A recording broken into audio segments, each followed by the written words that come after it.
Bonjour à tous, dans cette vidéo, nous allons tester l'outil infographie de Notebook LM. Donc l'idée est notamment pour un enseignant, mais pas que évidemment, de savoir comment générer une infographie à partir de documents sources qu'on va fournir à l'outil d'intelligence artificielle. Donc dans mon exemple, je vais partir de rien, je vais partir d'un sujet que j'ai déterminé aléatoirement, qui sera l'évolution de la biodiversité en France sur les 30 dernières années. Ça va être mon sujet, mais peu importe. Donc, je suis parti sur un outil qui s'appelle Consensus, qui est un outil qui recherche dans une base scientifique de 200 millions d'articles, les articles qui vont traiter du sujet que je lui demande. Donc, je lui ai demandé un article sur ce que je viens d'évoquer avec vous.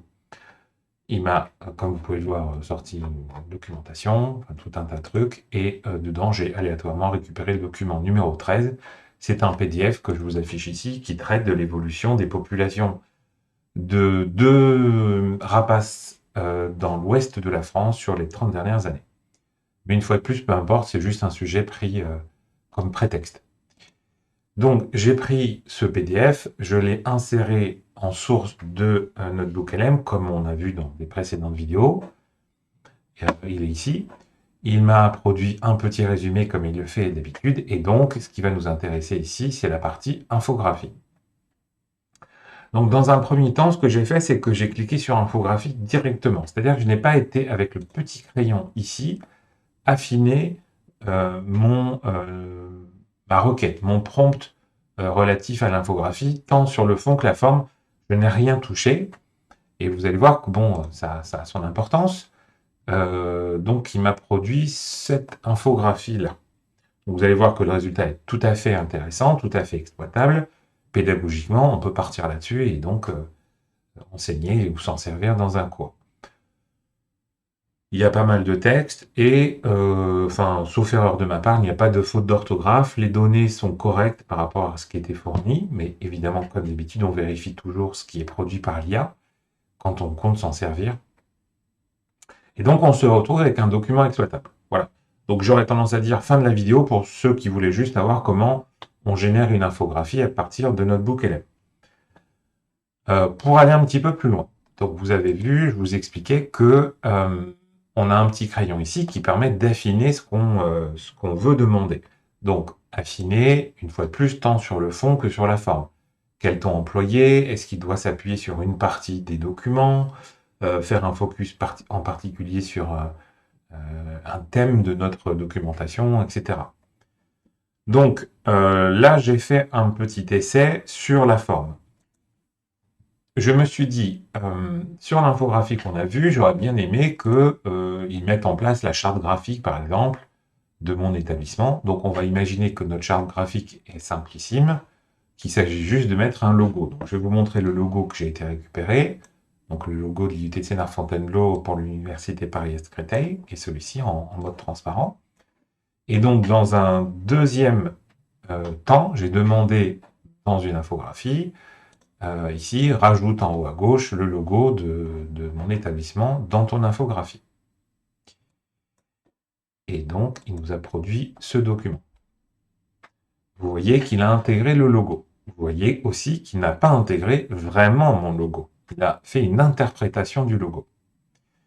Deuxième problème, il a fait une autre infographie.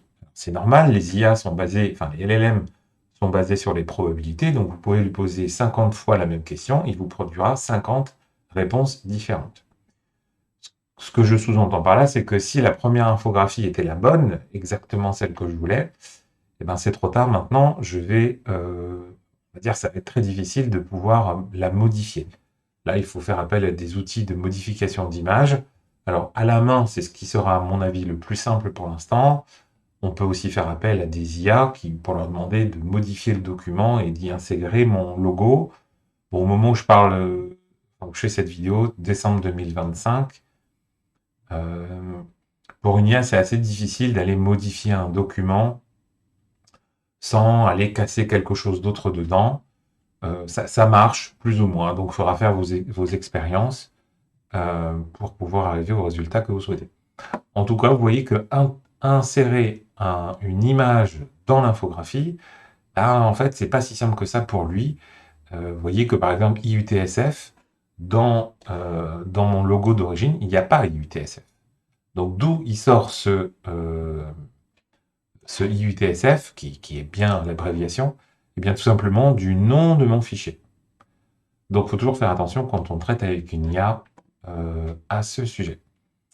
Et donc, dernier essai ici, document numéro 3. Et bien, tout simplement, je lui ai demandé de générer une infographie, comme d'habitude. Simplement, je lui ai dit, en haut à gauche, laisse un espace de 3 cm par 3, libre de tout texte et de toute image, pour qu'ensuite, moi, je puisse intégrer mon logo. Alors, pour information, vous voyez que l'infographie est ici. Puisque j'ai fait un prompt spécifique pour demander cette infographie, ici en haut à gauche, vous voyez, je vais afficher le prompt. Et c'est là où on voit que je lui ai dit de laisser 3 cm par 3 pour que je puisse intégrer mon logo. Bref, c'est une façon, c'est un contournement pour pouvoir insérer mon logo ou faire une modification. Mais bon, ça reste peut-être un point de détail. Voilà, quoi qu'il en soit, vous savez comment générer des infographies dans Notebook LM. Et maintenant, c'est à vous de jouer. Bon courage!